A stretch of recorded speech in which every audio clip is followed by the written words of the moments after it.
DJ Kanchan Raj Muzaffarpur.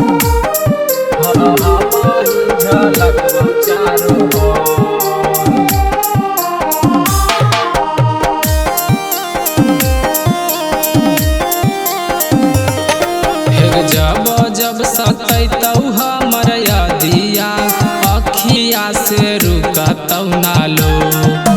जब जब सतैतौ हमर यादिया अखिया से रुकतौ नालो। हेगे ऐनो जब निहारा गे छौरी हम ही झलकबौ चारो। हेगे ऐनो जब निहारा गे छौरी हम ही झलकबौ चारो। हेगे जब जब सतैतौ हमर यादिया अखिया से रुकतौ नालो। हेगे जब जब सतैतौ हमर यादिया अखिया से रुकतौ नालो।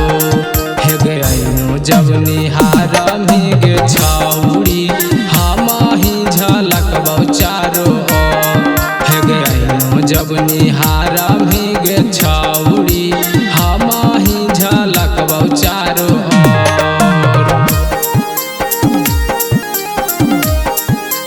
डीजे कंचन राज मुजफ्फरपुर।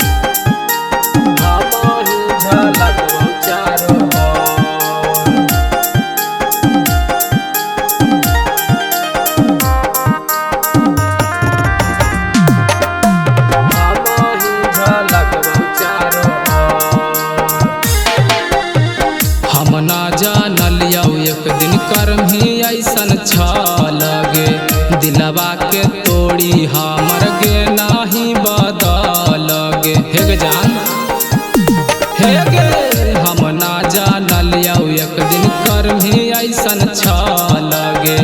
दिलवा के तोड़ी हमर गे नाही बदलगे। छल ऐसन कैनाही गे छौरी बीच सफर में गईनी छो। छल ऐसन कैनाही गे छौरी शीशा जैसन दिला देनी तो। ऐनो जब निहारा गे छौरी हम ही झलकबौ चारो। ऐनो जब निहारा गे छौरी हम ही झलकबौ चारो।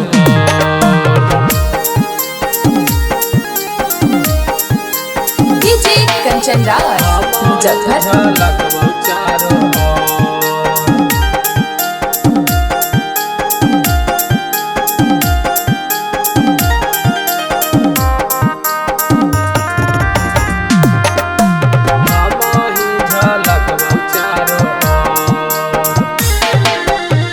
करो हौ मिस हरदम पंकज आशीष गे।